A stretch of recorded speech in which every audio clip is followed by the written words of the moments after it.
ईशावास्य उपनिषद पर आज की हमारी इस खास चर्चा में स्वागत है। ये उपनिषद जीवन के जो बड़े विरोधाभास है ना, ईश्वर और संसार, त्याग और भोग, कर्म और ज्ञान, इनके बीच एक कह सकते हैं बड़ा अनोखा संतुलन खोजने का नजरिया देता है। स्रोत बताते हैं कि इसका जो पहला ही मंत्र है, ईशावास्यमिदं सर्वम यत्किंच जगत्याम जगत, ये एक तरह से पूरी सोच को ही पलट देता है। कहता है कि ये जो गतिशील ब्रह्मांड है, इसमें जो कुछ भी है वो सब ईश्वर से ही व्याप्त है, ढका हुआ है।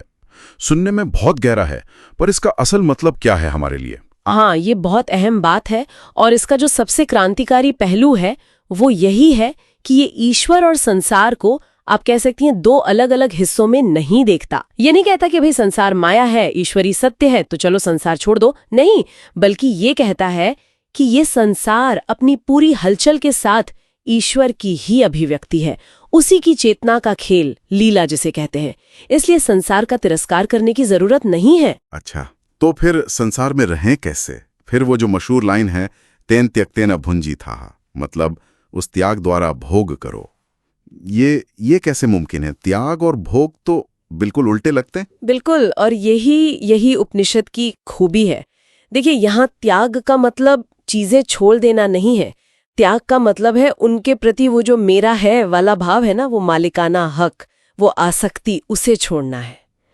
जब आप ये समझ जाती हैं कि अरे सब कुछ तो ईश्वर का ही है, उसी से व्याप्त है, तो फिर आप चीजों का इस्तेमाल तो करती हैं, अनुभव भी करती हैं, पर उनके मालिक होने के बोझ से मुक्त हो जाती हैं। अच्छा, तो असली त्याग दुनिया छोड़ना नहीं है, बल्कि दुनिया के प्रति जो हमारा चिपकाव है उसे छोड़ना है।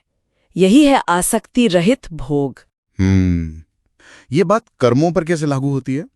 क्योंकि ज्यादातर तो यही सुनने में आता है कि कर्म जो हैं वो बंधन का कारण बनते हैं, पर उपनिषद तो कह रहा है कुर्वन्नेवेह कर्माणि जिजीविषे शतम समा, मतलब यहां कर्म करते हुए ही 100 साल जीने की इच्छा करनी चाहिए।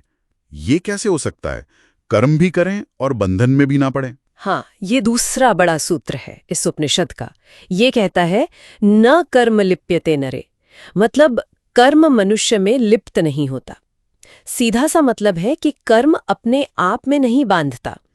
जैसे कमल के पत्ते पर पानी नहीं ठहरता ना, बिल्कुल वैसे ही बंधन का कारण कर्म नहीं है, बंधन का कारण है वो कर्तापन का अहंकार, वो भाव कि मैं कर रहा हूं और मुझे इसका फल चाहिए। तो कर्म से मुक्ति कर्म छोड़ने में नहीं, बल्कि ये जो मैं करने वाला हूं वाला भाव है उससे मुक्त होने में। याद रखते हैं कि सब कुछ ईश्वरी है, हर करने वाले में, हर काम में, हर नतीजे में वही है, तो फिर ये मैं कर रहा हूं ये भाव तो अपने आप ही कमजोर पड़ जाता है ना।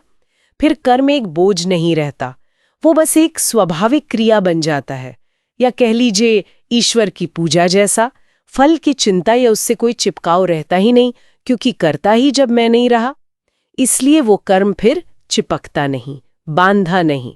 ये कर्म और अहंकार वाली बात काफी दिलचस्प है, और स्रोत बताते हैं कि इसी समझ से जुड़ी है विद्या और अविद्या की धारणा, जो सिर्फ सही गलत जानकारी से कहीं ज्यादा गहरी है।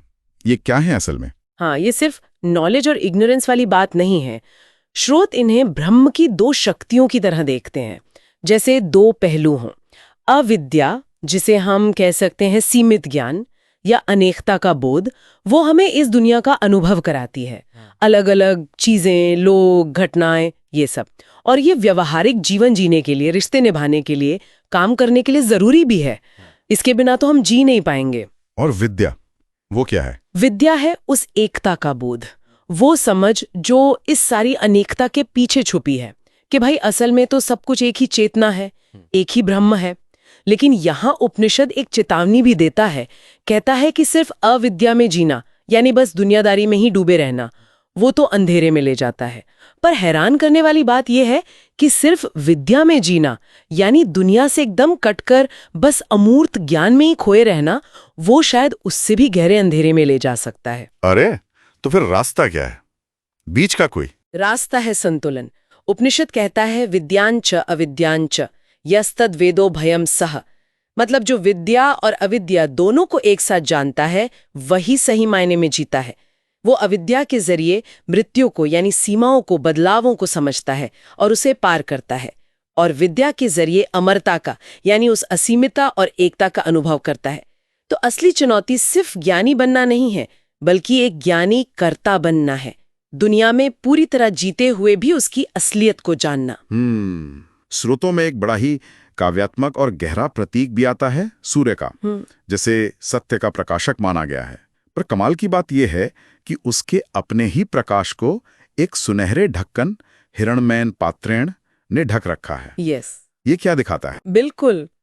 ये जो सुनहरा ढक्कन है ना, ये हमारे अपने मन का प्रतीक है। हाँ, हमारी जो धारणाएं हैं, हमारी इच्छाएं, पसंद नापसंद, हमारे पूर्वाग्रह, हमारा अहंकार, ये सब सत्य तो सूर्य की तरह चमक ही रहा है, लेकिन हमारी ये सारे विचार एक चमकदार पर्दे की तरह उस सत्य को पूरी तरह से सामने नहीं आने देते। हाँ। हम बस अपनी ही बनाई हुई एक दुनिया में उलझे रह जाते हैं। तो फिर प्रार्थना क्या है? क्या मानता है साधक? प्रार्थना है पूषण अपावृणो।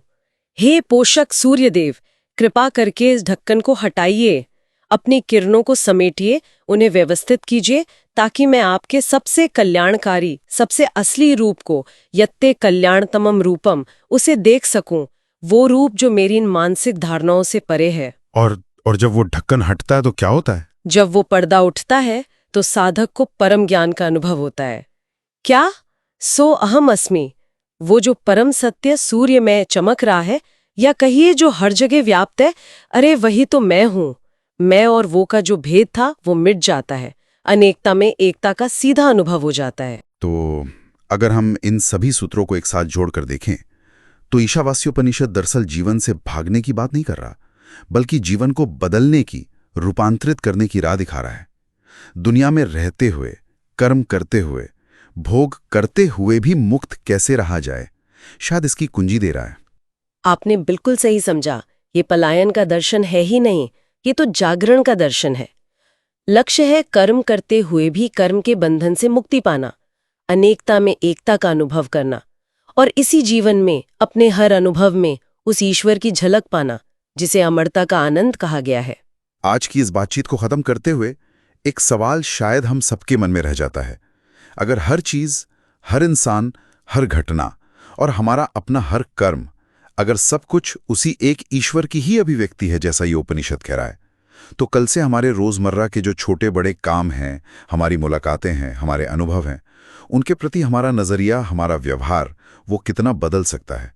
शायद इस पर सोचना ही इस चर्चा का असली निचोड़ हो। इस प्राचीन ज्ञान पर अपने विचार, अपने अनुभव नीचे कमेंट्स में जरूर साझा करें। बिल्कुल। और अगर ये चर्चा अच्छी लगी, कुछ काम की लगी, तो इसे लाइक करें, शेयर करें, और हाँ, तंत्र क्वेस्ट को सब्सक्राइब करना न भूलें। हाँ, जरूर। अगली बार फिर मिलेंगे एक और गहरी पड़ताल के साथ। तब तक सोचते रहिए, खोजते रहिए।